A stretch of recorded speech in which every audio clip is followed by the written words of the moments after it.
We're still married, but according to TikTok, we are on the outs, actually. We're still sleeping together, but we're not sleeping together, if you know what I mean. If you're gonna fight in front of people, that kind of breaches the level of trust. You always, in a marriage, want to respect the oneness of your relationship. Setting boundaries with the hospital visit is super important. If you just have the uncomfortable conversation beforehand, then it solves all of that. Open communication is so important.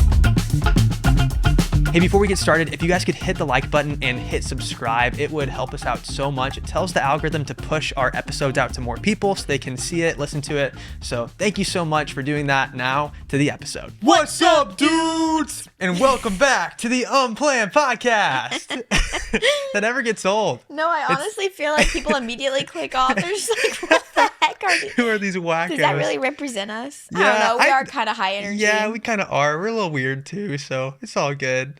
I'm excited for this episode. I don't know exactly what's happening. Abby had this big idea. She had you guys on the podcast Instagram DM us questions, I guess. Well, I definitely didn't come up with this concept. Like, ask columns have been around for centuries. Oh, so we did an ask Wait, column. I didn't mean centuries. I meant decades, but probably centuries too. Yeah, I'm sure the Romans were doing ask columns in probably. They'd probably write in fashion. and on like papyrus and be like, yeah, what should I do about this situation? That's pretty crazy. We've evolved so much as humanity. Now we're freaking DMing podcast accounts with questions. To people that are not qualified to be answered. I know. Like, let's actually do a big disclaimer. We're just like regular people. Like we're not doctors. We don't have degrees in this. Abby's the only one with a college degree in this room right now. So well, I mean, honestly, if you need serious relationship advice, which I think a lot of these are relationship related, really do seek a counselor. Yeah. This is just for entertainment purposes only. Yeah.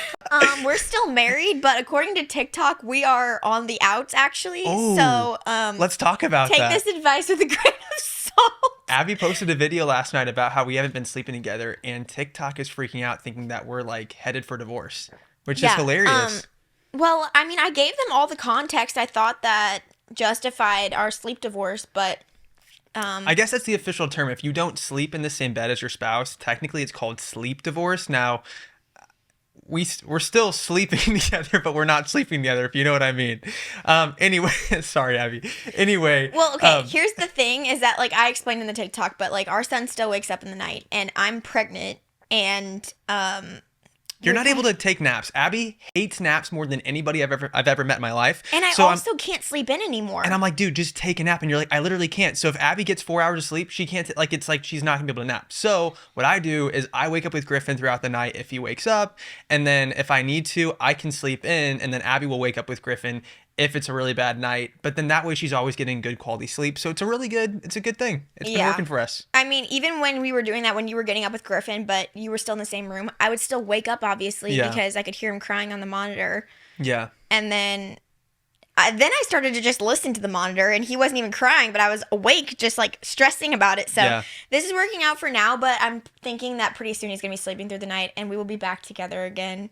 Yeah, but all that being said, we've been married now for almost 4 years. We're just giving this advice based off of our experience, and we're not medical professionals. So we're definitely not giving medical advice. I don't know where that's...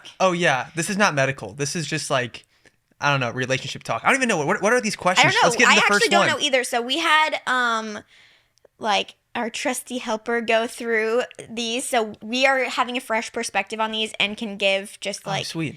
An honest, fresh take. So, well, let's get right into it. So what's the first question somebody had for us? First of all, thank you to everyone who sent one of these in. If you don't follow our Instagram already, follow the Unplanned podcast on Instagram so you can be involved in one of these future episodes. Totally. I'm literally just going to start with this one. I'm having trouble deciding where I want to settle down.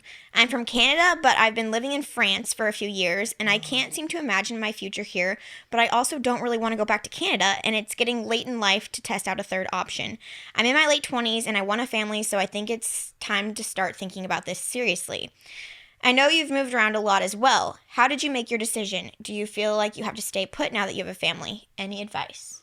Ooh, that's really good. So we have moved around a lot. Yeah. Kind of. I mean, so we moved to college together, which was about 4 hours from where we were living with our parents. It was like 4-ish from you, 3 hours from where I grew up. So it definitely was like far enough away to where it was like moving away. You're finding new community altogether. Found completely new community, and then... Which I will say this, even though it was only 4 hours, I feel like away is away. Yeah. You know?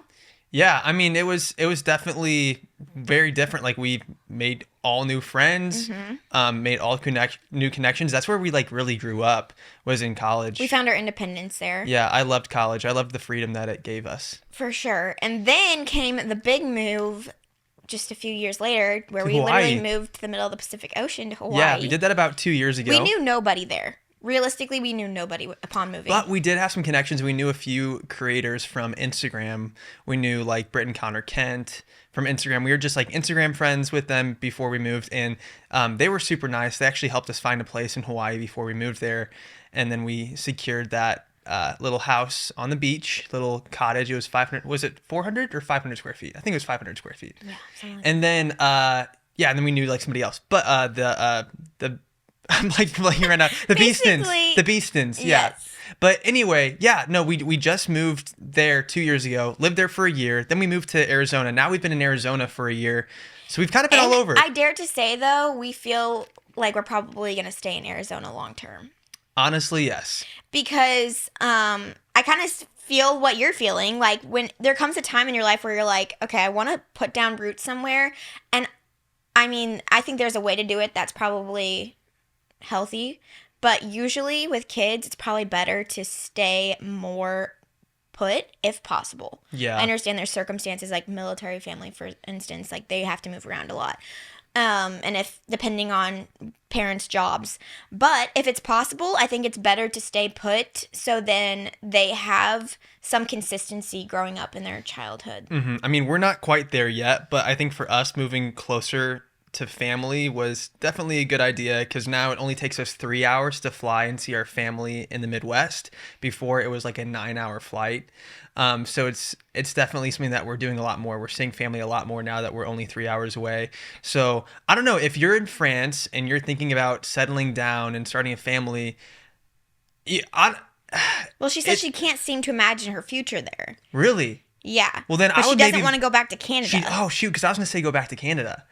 That is tough. Because I think if you find your person, like say she wants to travel the world and explore, like maybe she could go back to Canada, find the person she wants to marry, and then from there they could go travel. But then at the same time, she's marrying someone, she can't I necessarily think you make can't sure. go looking for love. I think love kind of finds you. That's true. We weren't looking for love when we found each other. I It just think happened. because you're still single, even though you're in your late 20s, which is still very young, because you're still single and you want to start a family, then, and you don't see yourself, did your stomach just growl? It was my stomach. Yes, Are you all right? I'm all right. I think that you're not as tied down as you think you are because you're not married and you don't have children yet. I say you have plenty of time to test out a third option. Oh, you're telling her to send it and just go move somewhere else. Yeah, why not? Okay, send it. You're still young, you're still in your 20s, and you don't want to go back to Canada, and you're already not feeling like France is long term for you. I think you just haven't found your. I think you still have more adventure in you. You haven't found your forever I think that's good advice. spot. I think you got to follow your heart above all. You got to follow your heart. When we moved to Hawaii, people told us not to do it. And even though we only lived there a year, like, I'm glad we did it. I'm glad we got to experience that. I think there are some people in life that are truly nomads and like are meant to just go with the breeze. But I think Yeah, we're kind of that way, honestly. no, I don't think we are actually. I think Really? we love to travel, but I think in our hearts we knew it's not like, we found the perfect place because every place you're going to live is going to come with pros and cons. But we found a place that we feel comfortable committing to in the long term. Yeah. But also with the freedom to be like, something might come up in the future. We might be somewhere else. Yeah. What's the next question? What do we got? Next question. Me and my girlfriend of 1 year and 3 months want to get married next year. We are 18, both turning 19 soon, so we will be 20 when we get married. Her parents don't want us to get married anytime soon and think we should wait a few years. What should we do? Wow. That's a good question. Wow. I mean, okay, first of all, you Wow, seem... this feels like Yeah, very personal. Very personal. I mean, first of all, my initial thought was like, wow, they're so young. But then I'm like, Matt, like you were 18 in the same situation, right? Like I wanted to marry you when I was 18. Yeah, I was 19 when we got engaged. And we were Yeah. already talking about marriage by the time... I mean, I don't even think I was 18 before we were talking about marriage. Yeah. We were talking about marriage before you were 18. We were 18 and 17. Yeah. So I So totally can relate to you guys. This is it's a tough position to be in. yeah, I want to play devil's advocate for a second because the fact is marriage is a very, very big commitment. And I think it's important to listen to the, I guess, I don't want to say negative voices, but people who are just not being like, yeah, go for it, send it, Yeah, like, not that they're not your cheerleaders, but yeah, not the people that are just like your yes people. yeah, you really need to listen to those voices when you're considering marriage because it's a very big decision, like probably the biggest decision you can make in your life. It's bigger than deciding to have kids. It, I don't know, kids and marriage are both up there, I think. They're both huge, but I mean, ultimately you're going to spend more time with your spouse in your lifetime. So I think like you really need to think through all of that because it is a big decision. And once you make that big decision, you gotta stick to it because it's going to be hard. Like marriage isn't all sunshine and rainbows. Like everyone in their marriage goes through hardship. It's just a matter Yeah, of we're marriage. major proponents of marriage. We are. Obviously. Yeah. But that also comes with understanding that it's full of challenges. So I would listen to the voices pushing back. I would strongly consider what they're saying and think about like, do I think they're right? Do I think they have a point? Why do I think that my way is a better option? Why or why not? Like really consider those voices because it is such a big decision. Yeah, we can speak to our experience a bit. There was a lot of tough conversations, specifically with my parents. And that was because it was probably a similar situation where they just simply thought I was too young. And there was a lot of emotional and honestly heated conversations about it. Yeah. And ultimately, for us, it came to we didn't want to wait just to wait. If there was legitimate reasons other than just our age, we definitely wanted to listen to them and entertain those. And there were some reasons, and we addressed those and kind of worked through them internally, got mentors, and spoke with them, and then ultimately decided that we wanted to seal the deal. And we were still pretty young when it happened, but yeah, it was a tough time. Another big thing is finances. So immediately upon starting college, I started looking for jobs. And I think I found a job either in the first week or the second week of school. Because I was like, okay, I got to figure out how I can make money so I can support my wife and future kids and all that. Because like when you're married, like you don't rely on mommy and daddy to pay the bills. I mean, obviously, I know there are people who are married that might have support, like maybe their parents pay their phone bill, which is like super generous. And if your parents like want to do that for you, cool. Like honestly, all power to you. But you also need to take into consideration the fact that you got to financially support yourself. And when you're young, that's a big transition. Because I was coming out of high school, I was like doing theater and shows. And then I'm like, oh, frick, I need to learn how money works, right?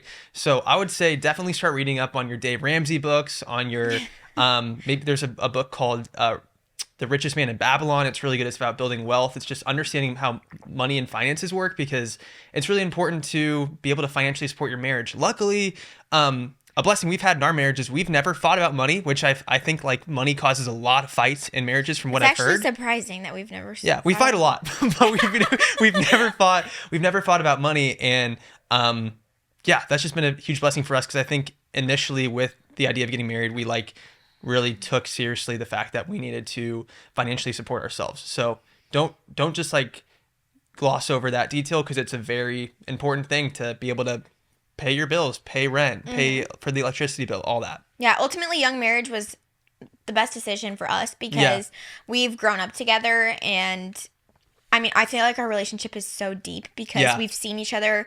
I was talking with Matt about this the other day. I was like, I've literally seen you turn into a man. Like, yeah, and I've seen you turn into a woman. And so it's like so cool that, I mean, our love has already seen so many seasons. Yeah. Wow, that was like so poetic of me. It's beautiful. It's beautiful, really. And so I still think it's an amazing thing to consider, but also, yeah, I think Matt had great advice in saying, listen to the people that are saying no and kind of lean into that and take the decision very seriously. Yeah, one other brief thing. It's funny. I've noticed a lot of people that get married young have, like, just from my experience, have been very successful people, which is like, what? Like, I don't know. It shocked me because initially I thought, wow, getting married young, I might set myself back because I'm making a big decision when I should be like having my college experience and being young and all that. But I've realized a lot of the young married people I know are actually like ahead of the game because they take on an extra level of maturity at a young age. That's so true. And step up at a young age.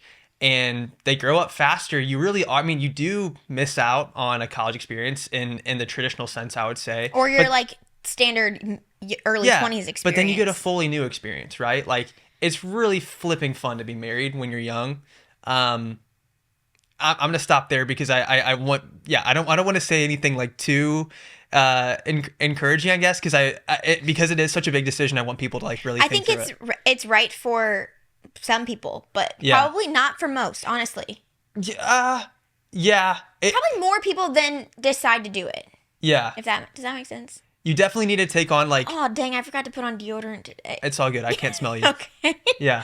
Anyway, next question. What do we got? Okay, this one's from Pia from Germany, which, by the way, I love the name Pia. That's so sweet. Hi, guys. My husband and I, they're both 25, are having their first baby, a little boy, in the next weeks.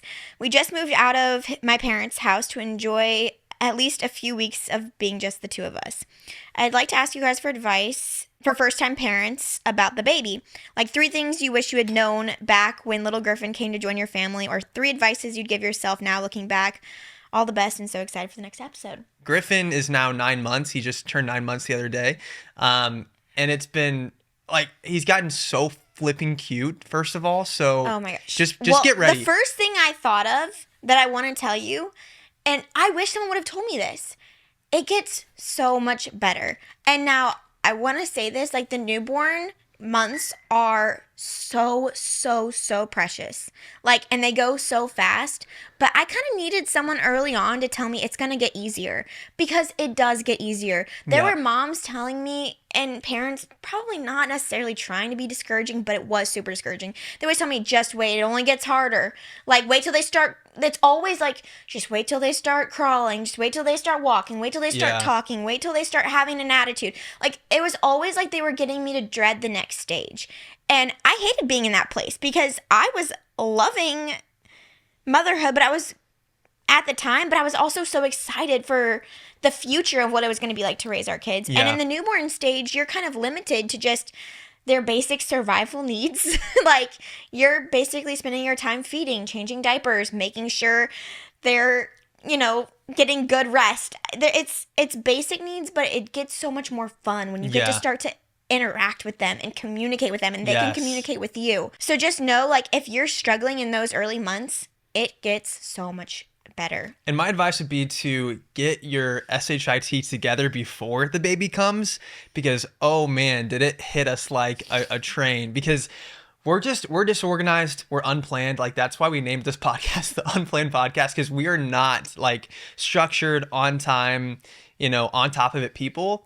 And oh boy, did that just like shake us to the core having a baby, because now it's like, even though used to we could sleep in and just like stay up really late and do all these things, like just live loosey-goosey lives, and we had a lot of freedom. Now, like, we're really limited in a lot of ways, which is okay, because like I feel like it's kind of good to live it up before you have the baby.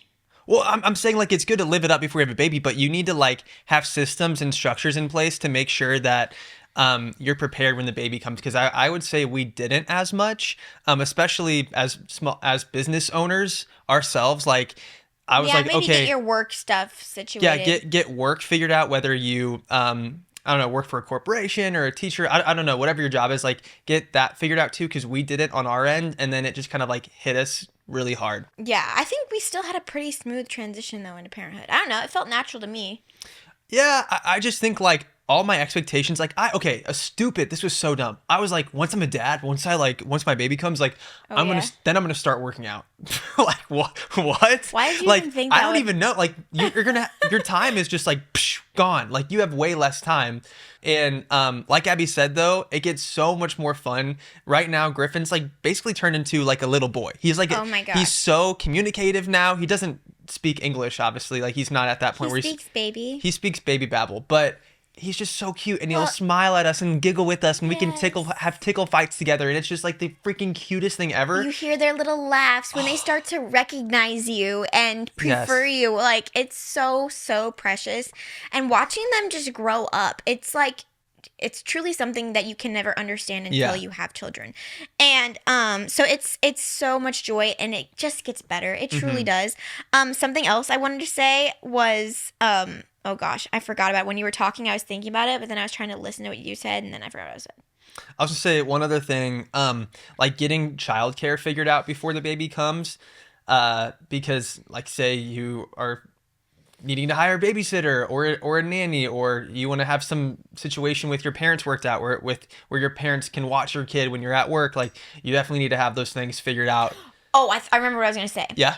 Let go of expectations, Yeah. because there are so many fields of thought when it comes to raising a baby, and there's gonna be people in your life that are lovingly going to try to say this is how you should do feeding, this is how you should do regarding breastfeeding or formula or baby led weaning or no sugar, like I don't, no screen times, a little bit of screen time. Like there's going to be so many fields of thought, and just do your own research, and then also follow your own intuition, because there's going to be it's going to be a hot mess of opinions, and just follow your own Beat the beat of your own drum. yeah, honestly, just I think have confidence in knowing that you are the best parent for your baby. Yeah. And you're fully capable of meeting your child's needs. Yeah.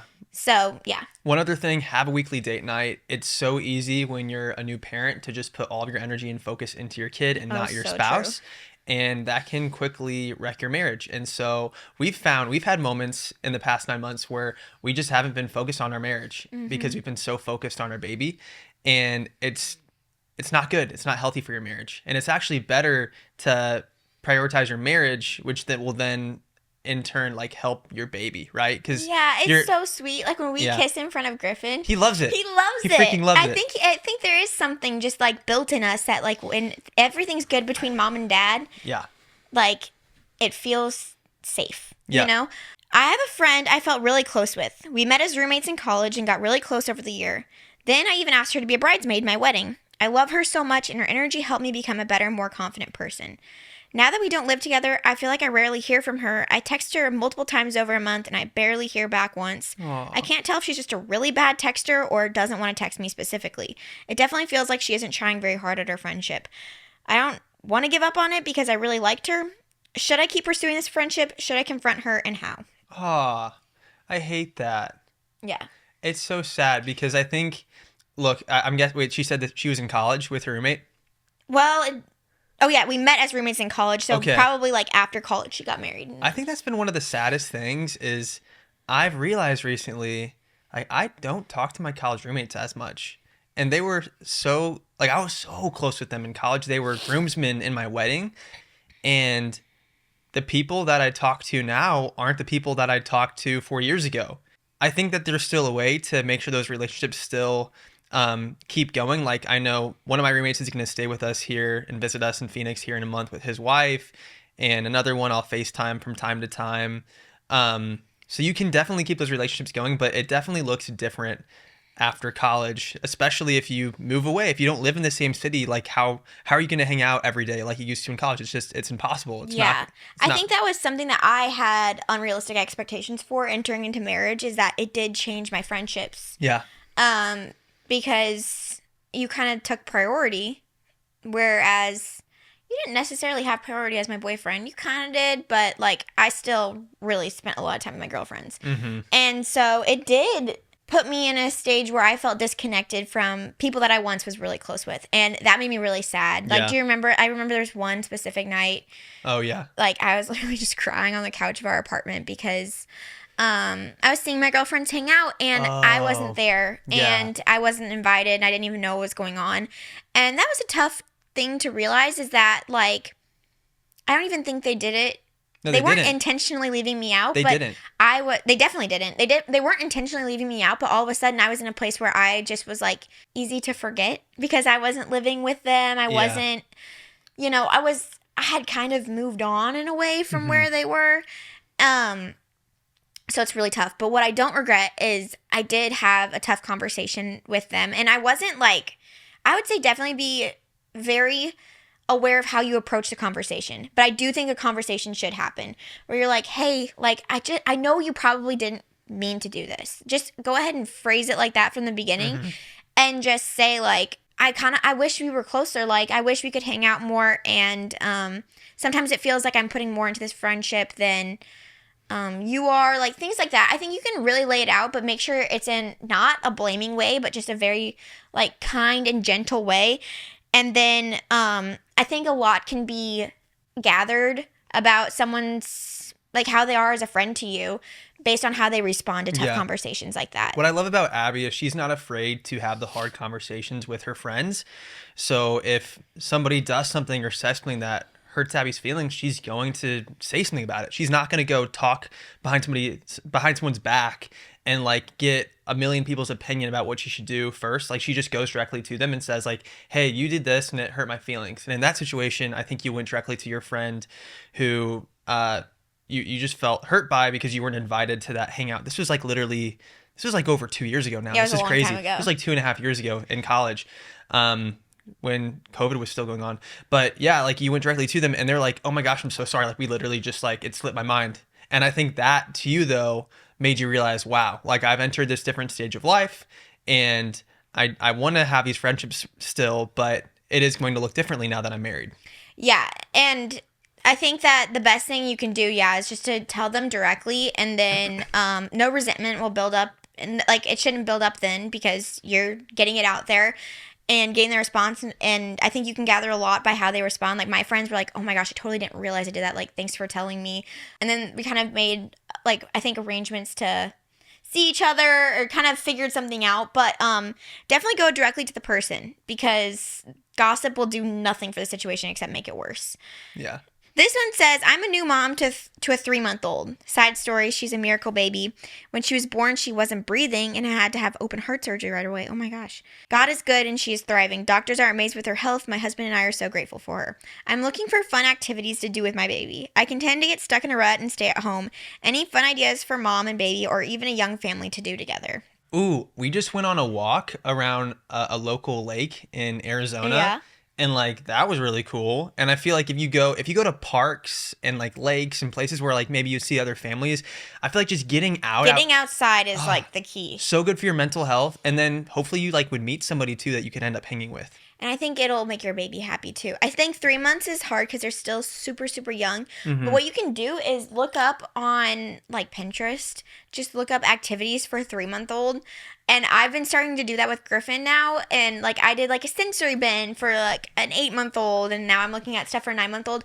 There's so many smart people out there that have come up with, like, activities to foster development in the exact stage that your baby's in. Also, KiwiCo is a service that, like, will send stuff directly to your house. Oh, yeah, we did a brand deal with them, like, a couple months ago. And they know exactly how old your baby is, and they'll send products that are perfect for the exact stage in development they are. Oh, that's true. Here's something else that we kind of did that was a little controversial, I guess, which was we kind of, especially when they're that young, we kind of just kept generally our same schedule and patterns, but then just took Griffin along. Yeah. And he became such an adaptable, chill baby from that. And I don't know, I think he gained a lot too he got to see the world. Well, I think it's really good to keep doing a lot of the things that you did before kids because you want to take care of yourself too. And you can't just, like, abandon all fun as an adult because you have a kid.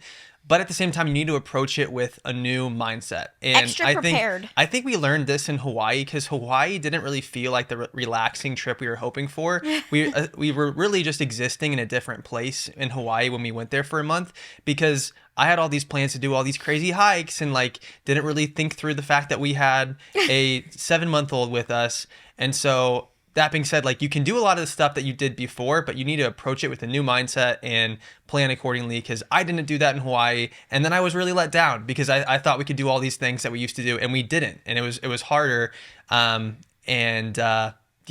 definitely adjust your expectations. Adjust your expectations, but still try to get out because I think it's going to be good for your baby. It's going to be good for you. Yeah, be around other people so they get adjusted to environments around other adults. Because I think if you just have that as a normal thing that your kid does is being around adults, being around They know how to crowds. behave. They know how to behave, and they're not going to freak out if like you don't take your kid out of the house for 5 years and then boom, they're at a restaurant Oh, and that's what I was gonna say. they freak out. I was gonna say, get out for you too, so you mentally know you can go somewhere with your baby. Because sometimes I literally thought that I couldn't go somewhere with Griffin if Matt wasn't there because I became so dependent. Yeah. And then he went away for a little bit, and it grew my confidence as a mom so much to like go to Costco with Griffin by myself, to go to friend's house with Griffin by myself, because I needed to build a little mama confidence, and I wasn't doing that in my own house. Yeah, I've also learned as a dad, like expectations are everything. So if I'm like trying to get a bunch of work done and then I'm like watching Griffin, sometimes I can get really frustrated if he is very, very needy and I have like all these tasks in my head that I'm trying to accomplish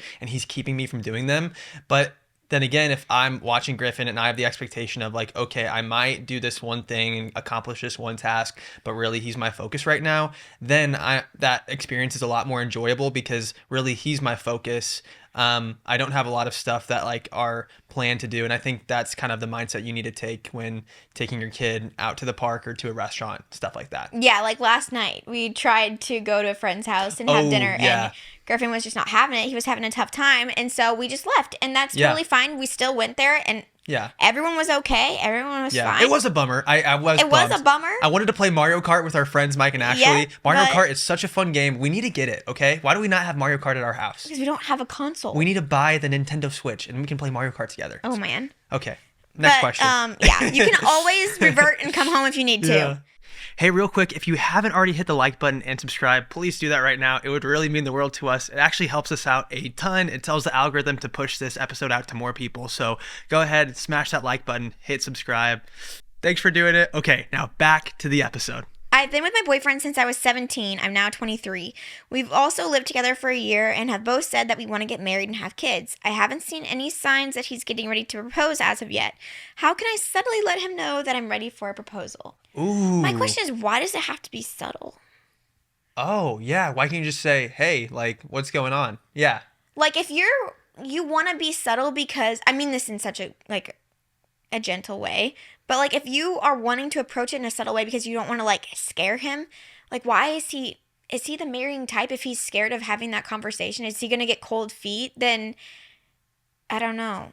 Yeah, I think if you're living together and you're not like saying, hey, I want to get married, and just so you know, like I don't want to say an ultimatum, but like if you don't give some sort of timeline to like your expectations for them, then I feel like a guy might just be like, okay, like cool, we'll just like keep doing this and just do this for however long we feel like doing this. Like they won't take it seriously. So I think that clearly communicating to your boyfriend or fiance or whatever, like communicating, hey, just so you know, these are my expectations. I'm in this for marriage, and if you're not, like. Yeah. I think that's tough because they've been together now for like 6 years. That is really tough. That's super tough. And I think that if you've been together for 6 years, you should be comfortable enough to have a conversation like that where it doesn't even really have to be subtle, where you say like, hey, this is something that's really important to me, and I think we've been together for a long time. Like kind of maybe just first pose it, like I'm not saying to like be aggressive about this, but first pose it as a question, like, maybe, hey, we haven't talked about like marriage in a while. Like, I'm just curious, like, what's your ideal timeline for this? And what does that look like? And then you can kind of like hear his side of things first and then be like, okay, like, I agree with that. Like, that feels good to me. I feel ready to move forward with this. Or if it's like pretty different, be like, oh, I'm kind of surprised by that because when we moved in together, I thought this was... That's good. Yeah, I think you should definitely, my response is almost like go in guns a-blazing. Don't go in guns a-blazing, okay? You're going to scare your boyfriend. You're going to scare your fiance. I think you need to go into it like asking questions first, like asking, hey, what is your timeline for marriage? What is your timeline for engagement? Because like, who knows? He could already have a ring. Maybe he's like, well, actually, I was going to propose to you tomorrow. Like, and he gets down on one knee right there. You have literally no idea, okay? So I think you need to go in with questions first to understand where he's at. And then once he explains his timeline, his expectations, then I think you need to go in and say, hey, well, I want you to know that these are my expectations. This is my timeline. This is how I feel, and make a conversation about it. But I think that's going to be a lot more effective than subtly going in and being like, it'd be so cute to get married. Like, I don't know, just like trying to throw in like subtle. Because for us, the conversations were extremely explicit. Yeah, we had very direct. Because it wasn't like... I mean, even though you proposed to me, like, we were both making this decision to go into marriage. So I wasn't like, I was not shocked when we got engaged. You know, we were talking about marriage. We were talking about the specific timelines and everything. I think that was the funniest thing to me when we got engaged. I used to think as a kid, like, people would just a dude would just decide, they're gonna say no. That a dude would just decide one day, like, yeah, I think I'll just propose today, and then boom, like, propose. Like, no, like, I realized as I got older, no, you have a conversation first. Like, the proposal is really it's like more of just like it's really a show. It's a romantic gesture. It is. It's a romantic gesture. You've already had the conversation. You've already, done all that. If you want to be traditional, you can talk to their parents. That's what I did, but I don't think that's necessary. I don't think I'm just saying, I think this girl has every right to be direct. Wait, do you think that it's necessary that guys talk to the parents of the girl before they propose? I don't think it's necessary. I would say too. I think it's a respectful thing to do, but it's between the two of you. Exactly. I think it's respectful, and I think when you get married, oftentimes you are marrying the family, and you got to be aware of that. I think it's an old-fashioned thing that's not exactly sweet, because it's like your dad doesn't own you as a girl. Exactly. So it's kind of weird. Yeah. No, that's a really good point. Like, if my dad would have said no, we still would have gotten married. I think it's more so of just like filling the parents in sort of thing. I think it's I think it's a very, very respectful thing to do. Yes. And I think you should do it. Yeah. But if they say no, if you have crazy parents, that's not on you. Exactly. Like, and if the dad says no, and you've already made that decision with your soon-to-be fiance, I don't think it's wrong to go forward with it. Exactly. You can just go ahead. But I think it's probably the right thing to do, just to let them know. But you're really not asking for permission. You're really just saying, hey, just I'm gonna do this, and I'm letting you know. That's kind of what it is. Yeah, but I don't think it should be phrased that way. Yeah, that's true. If I had a daughter and I'd be like, well, hello there. Yeah. Like, nice to meet you. Like, I would be like put off by that. I still think it's so funny to this day that me and your dad had like a less than a minute conversation, and then me and your mom talked for like over an hour. Yeah, I think that's how it normally goes. Yeah. So we're having our first baby due August 9th. Woo! Very close to our due date. Mm-hmm. Matt, do you remember our due date? Due date is August 15th. There you go. It's literally right there. We have it up in the podcast studio. Did you cheat and look at that? No, I didn't. Okay. You can go back to the footage and look. The second baby is a little different already. Like, we're a little bit... Okay, and I'm getting nervous on how to draw boundaries with our family when it comes to visiting the hospital, etc. Any advice? Oh, that's good. What would you say, Abby?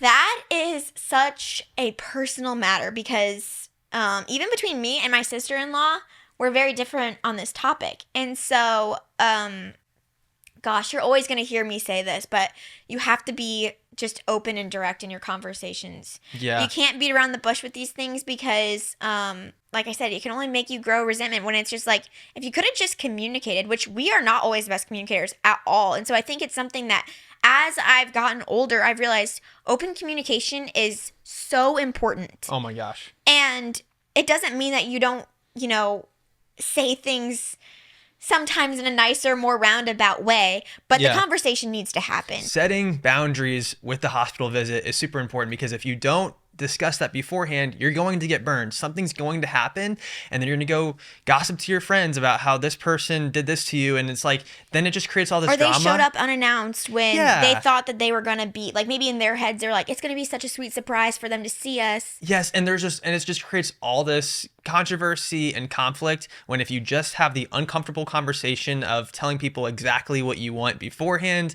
then it solves all of that, and you won't have to deal with any of that. And if they feel offended, just acknowledge it. Say, like, I'm sorry, like, I know you want to be a part of this so much. Just be like, and especially because it's your first, just be like, hey, personally, I don't know how I'm going to feel, so I'm going to let my husband communicate with you my needs. Also, like, make your husband be the bad guy, because you've just gone through a lot. Like, you are going through a major transition. Let your husband be the one. If I don't know your relationship with your family, but that might be a good option. Just like to say, like, or if you don't know how you're going to feel, just literally be like, I'm not sure how I'm going to feel in the hospital. Like, I want you to be involved with this baby, and I know you're so excited. Let me let you know before you come, or things like that. Just make it explicit, and be extra more on the conservative side with that, because then you can always just be like, hey, you know what, why don't you come on over, like, if you feel up to it.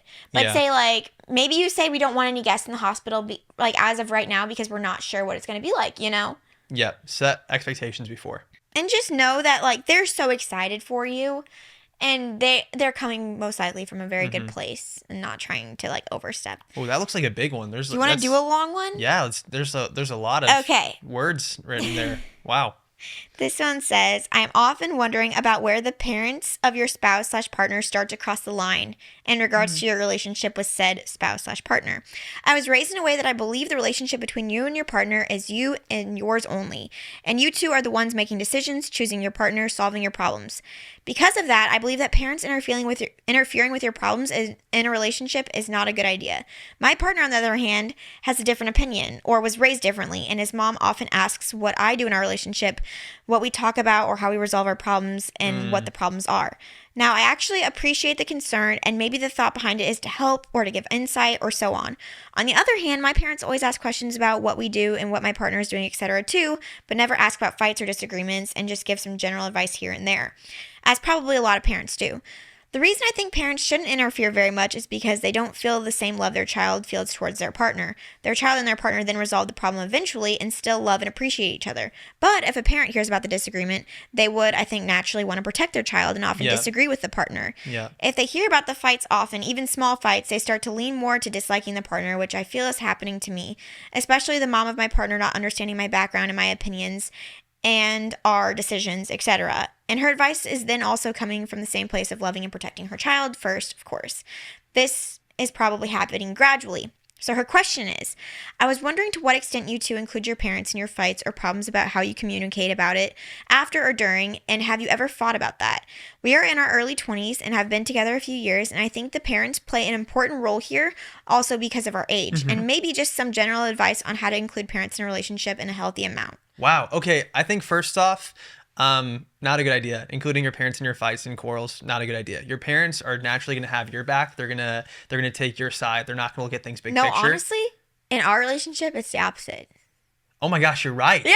Wait, that's so funny. Because they lived with you. They know your flaws. Yeah, my parents literally never take my side. They take your side. And then my parents always take your side that's and actually not hilarious. my side. That's funny that you mentioned that. Which I think it can take opposite routes. But yes, continue with what you were saying. But I think like it's definitely more healthy. Like if you have a friend that's like if okay, look, you got to try to work it out between the two of you. But if there's something that like you really do, I don't know, you need to vent with your friend that's also a couple, right? We all of our friends are couples. I don't know why that is. Well, it makes sense to me. We're married. Always together. You were always together, so we always hang out with other couples, other married couples. And so when you talk through things with other married couples, they can see the big picture. They're like, there's always two sides of the story. There's always more going on. It's not like one person's right and one person's wrong. So I think that's like helpful just to, if you have a friend that's like a young married couple as well, you can talk through those things and you'll honestly laugh about it because you'll realize that you deal with the same crap. Like everybody's going through the same crap. And what's funny to me is like when we were talking to one of our married couple friends one time, the wife was just like, and I just wish he would just give me a hug and just hold me and I would feel so much better. And I was like, oh my gosh, like that whenever you're down, like all I want to do is hold you. And you're like, stop holding me, talk to me. But it was like we had the reverse problem anyway. Well, okay. So it's really nice, like Matt's saying, talking about it with couples because then usually the wife can like give you insight so you don't think I'm just like a crazy person. Yeah. Or like, but then even with that, you have to be so careful because what I want to stress to you is that you always in a marriage want to respect, I call it like the oneness of your relationship. Yeah. Like the two of you have to both have this understanding that, how do I want to explain what I'm saying? Yeah, like if you're gonna openly like fight in front of people, that kind of breaches like a level of trust. Like if Abby or I talk to each other in a negative way in front of other people in public around other people, then it's like, whoa, can we not just keep, like if we're having some dispute, can we just keep it private and just like have a conversation in private away from the public eye? And there is a time and place where you can like approach this in a safe and respectful way. Yeah. But I think that's very, very, very difficult to do with parents because like you're saying, there's intense biases when it comes to that. And you want to find someone, like we're saying, a couple is pretty impartial because you have both the wife and the husband to like kind of give their feedback, or like a counselor, they're going to be more, hopefully, if they're a good counselor, like impartial to either side. I think with parents, it's very, very difficult for them to stay impartial. Yeah. And so I think that it's not like we would never show conflict in front of our parents, but we are mindful about how we go about it. Also, in a weird way, I feel like it just depends on your relationship with your parents or your in-laws. Because in some ways, I feel like your parents give us really good impartial marriage advice sometimes. Honestly, they do. We've had like interventions before where like actually, oh my gosh, we're like, Over I'm literally Christmas, biting we my had- tongue. We like sat down and we talked with my parents, and my mom was like almost like a counselor. Yeah, I do think it depends on your relationship with your parents. Yeah. Because I also have other friends that like, they talk about like deep things that are involved in their marriage, but I think both partners have to be on board for that. Yeah, you got to understand though, I'm wildly independent, so like it's not like my mom and I are like really really close, and we like I call my Yes. mom, like I'm bad, you guys. If I you talk forget to your mom, I'm almost always on the phone too. I forget to call my mom and my dad. Like I just like I don't call home as much. Like I've gotten better. I call home like once a week now for the most part.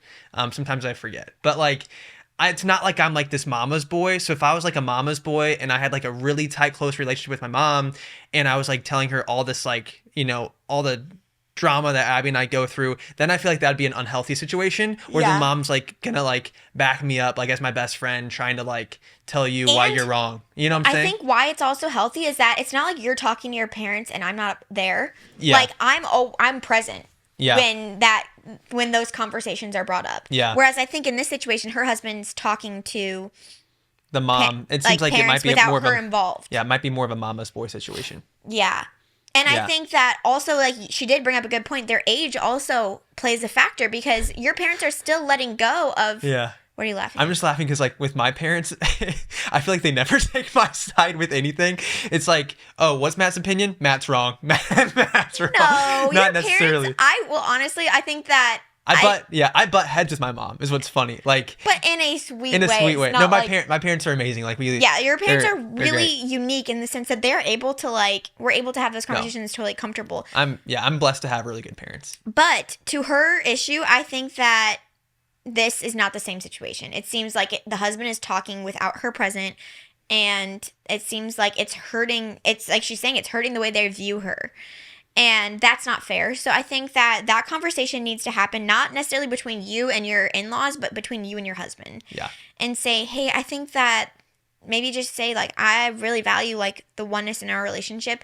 And it's not that I don't want to include people in, like, resolving conflict between the two of us, but I think that it needs to be dealt with in a more impartial. Yeah. This one says, I was dating a guy I really liked for a while. Okay. 6 months. Yeah. And we even started talking about marriage and wedding dates. Things were really starting to progress to the point of encouragement progress to the point of engagement. Oh wow. And then he dumped me. Oh. He said it was all him and not anything about me, and he loved me. He told me he can prioritize me while he was studying to be a dentist. I think she meant like he couldn't prioritize her while studying. Oh, okay. This broke my heart. I thought I finally found the one. He was all I thought about. Now 2 months later, he texts me to talk, and well, guess what? He wants to get back together. I agreed because I think I really do love him. Oh. We have been pretending like nothing happened and going back to where we left off talking about marriage.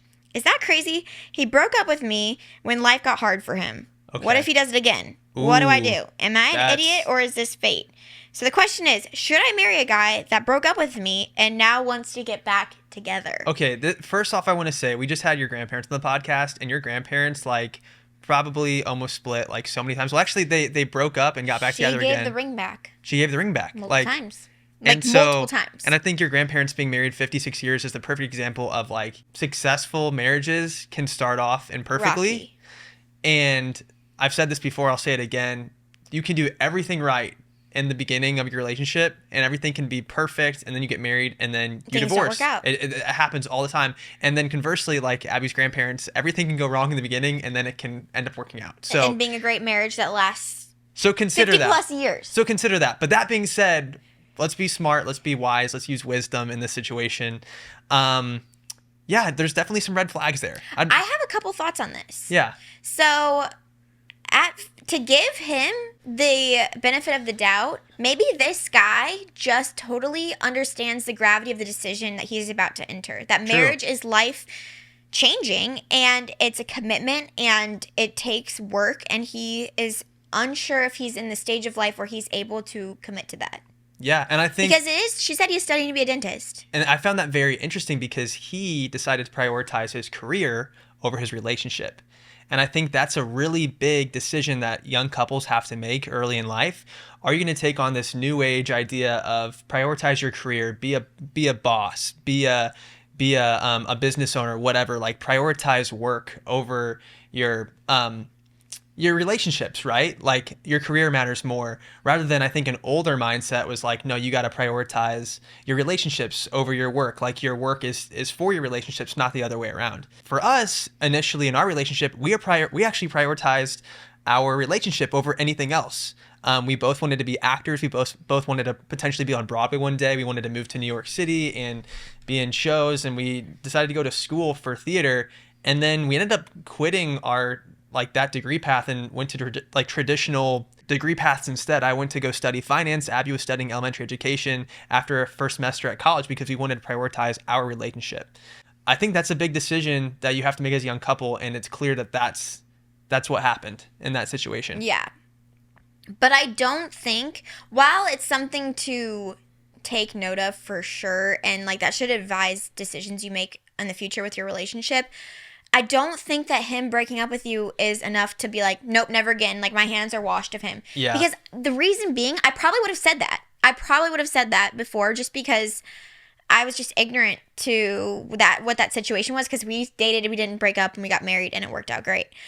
But I know too many people now that have been married that they're like, yeah, we actually dated previously, didn't work out, things didn't work out, and then we broke up and then got back together. Yeah. So I don't think that should be the reason that you don't entertain this. If you really think that this guy could be the one and you love him, I don't think that's enough to just completely disregard it. But don't just go crawling back into his arms the second that he wants you back.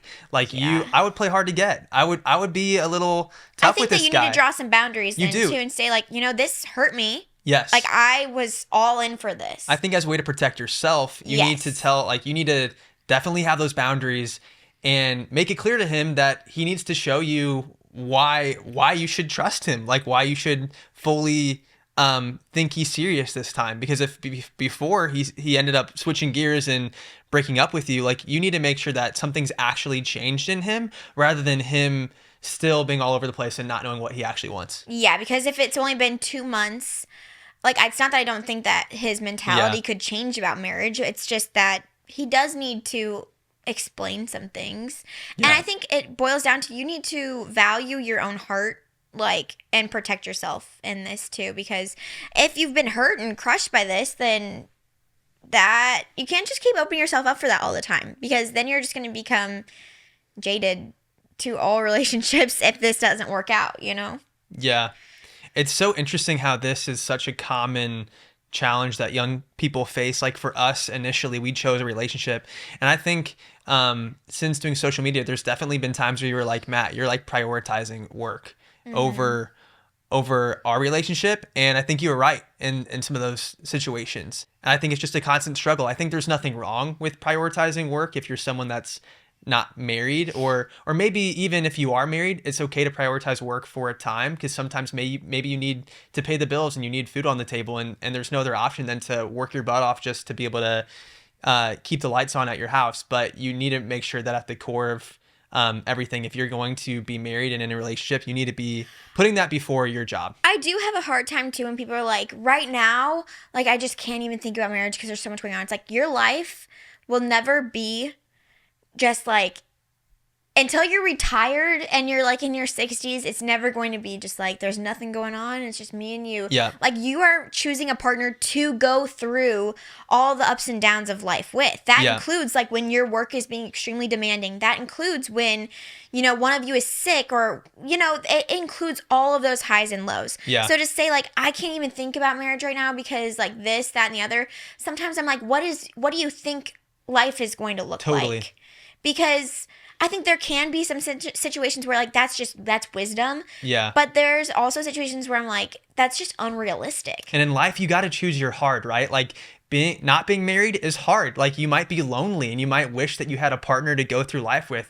Being married is hard because then you're marrying a set of problems. Then you have someone with you all the time. Yes. And like when you marry someone, you're really you're choosing your set of problems. No matter who you marry, you're going to marry into problems, and that's like a really big decision. You have to understand that it's not all sunshine and rainbows. It's not like Hollywood makes it out to be. So recognize that. But I will say, like, me as a young guy getting married, I had cold feet going into the marriage. Like a month before the wedding, I was like, holy F, are we actually doing this? Is this actually a lifelong commitment? A month before Griffin was born, I was like, holy F, am I actually having a baby? So maybe this guy's just getting cold feet. Yeah, and I got that. I know you got that. And he's communicating with you, but maybe he's having a hard time communicating that. Yeah. So then it just resulted in him fleeing for a little bit. And then he was like, what am I doing? Like, that's not really what I want. So like I said, her question was, should I marry a guy that broke up with me and now wants to get back together? My answer is maybe. Like, yeah, but don't just go in being all naive. Like, go in with wisdom. Go in maybe say making like, sure you're hey, asking, I'm not going to do this again. Ask the right questions. It really comes down to asking the right questions. If you can ask this guy the right questions and make sure that he's... Like, what question would you ask this guy? Oh, man. I would say, what changed? That's the biggest one. What changed from 2 months ago till now? Yeah. Right? There's so many more. Like, what are your expectations now with our relationship? Because, like, what's dentistry going to look like in our marriage? Exactly. And like, I'm someone that I see myself getting married in the next year or so. Like, what does that look like for you?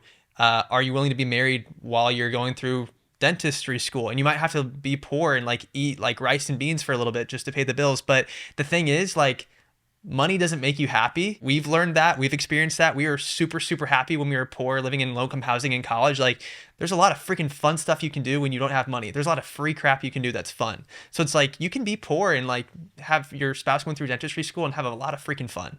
So don't think like, oh, well, these years are gonna suck because you won't have any money to do anything. You can do so much without money. Yeah. Not to say that, like, I think it's a tool, right? Like, it's nice to like buy a house. It's nice to buy a car, but like, I don't know. I think you need to just like think about what you want, think about what they want, make sure that you're on the same page. It doesn't seem like it's a financial thing. Yeah, but ask the right questions. Ask the right questions. I think that's really good advice. Yeah. And yeah. Thank you so much for watching the Unplanned podcast. If you haven't already, hit the like button, hit subscribe. It would really help us out. If you're listening on a podcast platform, definitely leave us a review. It helps us out so much.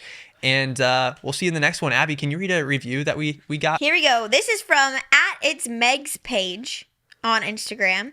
I followed y'all for a couple years now, and I just love how y'all are with each other, how much you consider each other. I will be getting married at the beginning of May, and y'all have given me so much comfort in being ready for such a big step in my life, helped with understanding and just being open with my spouse. Thank y'all so much for being who you are. May the 4th be with you. Oh, that's their wedding date. Wow. We'll that's think so about cute. you on May the 4th. Congratulations, Meg. Thank you, Good luck with Meg. everything, and thank you so much for leaving a review. It means so much to us. Thank you.